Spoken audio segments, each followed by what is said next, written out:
Hey everybody, it's Ian, the Off-Kilter Crafter. I hope you're having a great day today.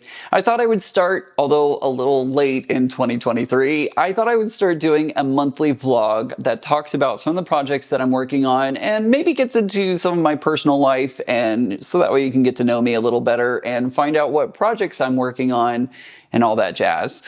I don't know how well this is going to work, but I thought it would be something cool to try on my channel, and I hope you'll let me know down in the comments below after you watch this video what you thought of the video, if you want me to keep going with monthly vlogs. Can I say that more correctly? Vlogs. Hopefully I can get better at saying vlog during the course of this. Anyways, so I thought I would just kind of recap what happened to me crafty-wise this month and maybe talk about a few other things as well. This month has been a busy month for me crafting-wise. We've had a lot going on, and I'm actually pretty proud because in the month of February, I've been able to go live just about every Sunday. I have to look back at my calendar, but I think I went live every Sunday in February, which is awesome. So if you haven't already, hit that subscribe button down below and click the bell notification icon so that way you get notified every time I go live. The last time I went live, I made these pouches out of some scrap 108 wide back material from Tula Pink. I had some scraps left over from some quilting projects, including the quilt project behind me. So I thought I would put them together into strips, make my own fabric basically with them, and then use that fabric to create some of these beautiful little tool pouches. It's from Huntress Studios. I'm going to go ahead and put a link down in the description to her pattern. This is not sponsored, and I do not have an affiliate with her, so I'm just letting you know where to grab the pattern if you so choose to do so. These come in several different sizes, so we have the tool pouch, and then we also have a little pencil case. I love making these bags. They're great gifts, and they're really easy and quick to put together, and then your recipient is really impressed with how awesome the bag is, at least from what I've found. Every time I've given the bag as a gift, people love it, and it's just the perfect size. The tool one is the perfect size for just about anything. Makeup, cosmetic, small toiletry bag, anything like that. I highly recommend it if you're looking for a great quick gift to give away. You can put one together easily in an hour.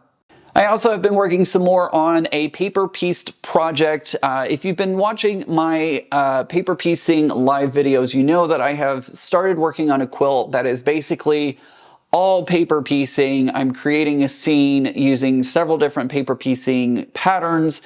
There's honestly too many for me to list all of them, but I've been working on trees, stars.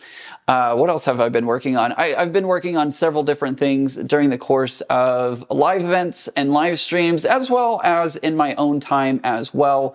I'm hoping to get to a point where I could finally put this quilt together, but I need a lot of trees. I've been growing my own forest with how many paper piece trees I've been working on, and I can't wait to get that wrapped up so that way I can finally start to put the layout together.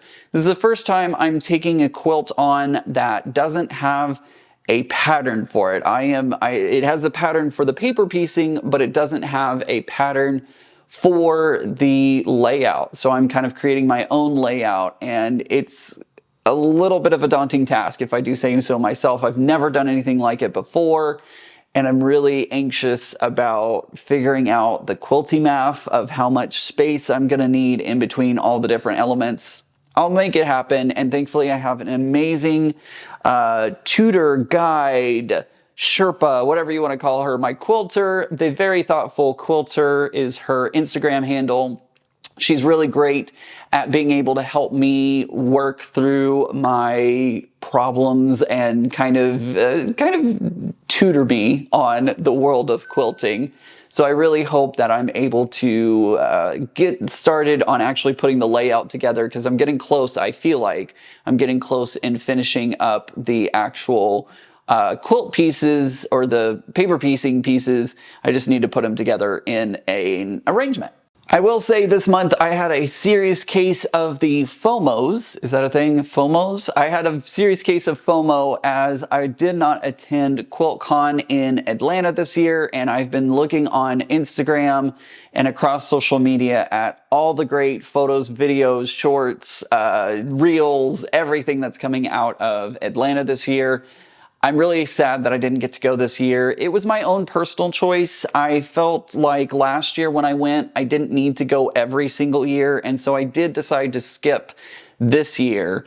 But I'm super excited for 2024 when it's going to be in Raleigh. And honestly, I feel like every other year is a good pace for me to use as I can save vacation time for other things that I want to do and all of that. So I'm sad that I didn't go. It looks like it was a blast. I really miss everybody and all of my quilty friends out there. I'm so sad that I didn't go. But I'm super excited for next year, and the quilts that I saw at QuiltCon this year are just astounding. Some of them are absolutely mind-blowing. They are absolutely mind-blowing. I think one of my favorites that I've seen popping up on social media is the Joan of Arc quilt, and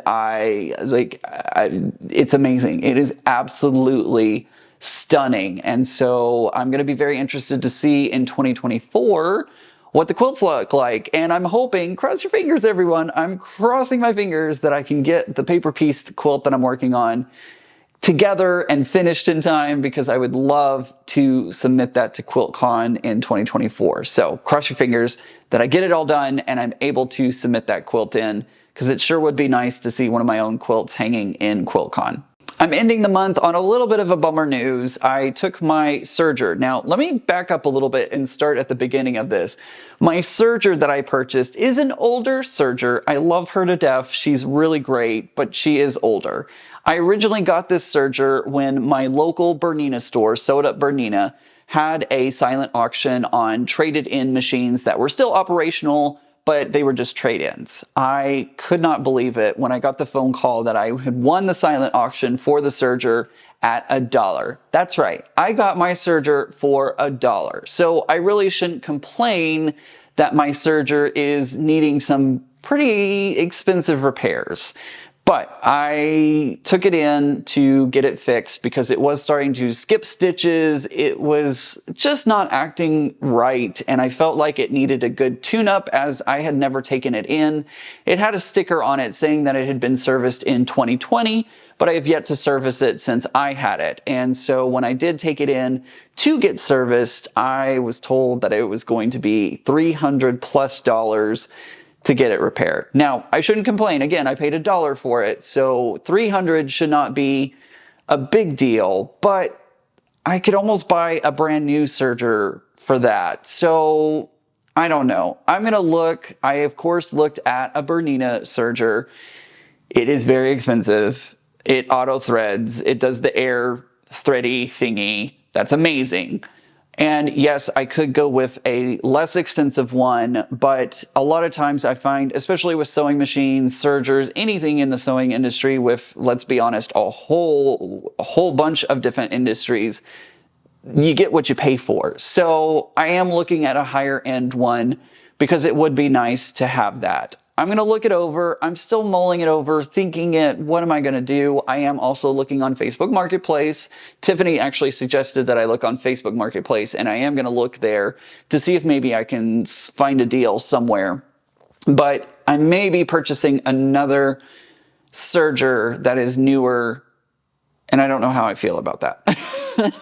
It's a good thing. It really is a good thing, but it also is a lot of money. And so I'm trying to weigh the pros and cons and also look at my budget and see if it's something that I can afford. I did work on the Puzzle Mystery Quilt Clues this month. We had, of course, Village Green at the beginning of the month, and we're wrapping up at the end of the month here with, of course, Piazza.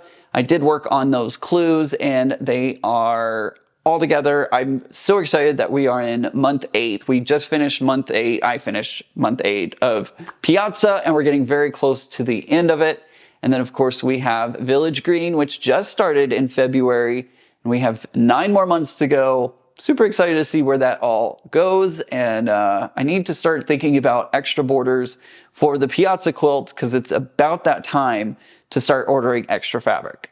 Some other projects that I finished up this month that I'm excited about are the Mad Hatter's Tea Party individual blocks that I worked on. Now, if you remember on my social media, I posted some pictures of the Mad Hatter's Tea Party quilt from Tula Pink that I had created and gifted to my friend for her wedding gift, and I wanted a little bit of a trophy, if you will, from that quilt. It was a lot of work, but I'm so pleased with how it came out.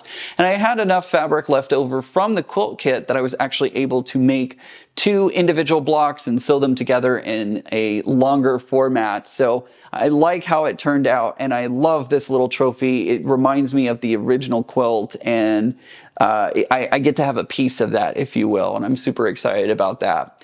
Other projects that I've been working on, I have worked on getting the quilt that you see behind me into the Sisters Oregon Quilt Show.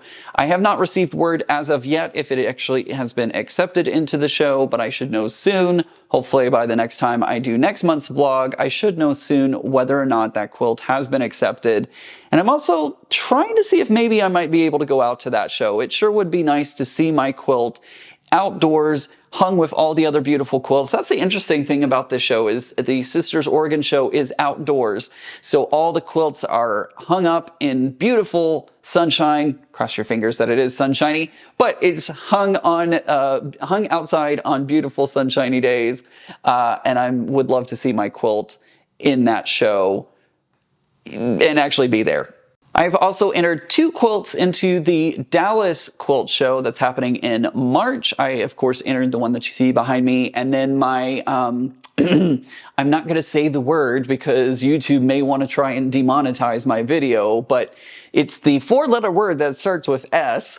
I've entered both of those into the Dallas Quilt Show. I was honestly shocked that the Bananas quilt got accepted into the show in Dallas. I kind of feel like that a lot of shows may not be interested in displaying that quilt, but it seems like this show was.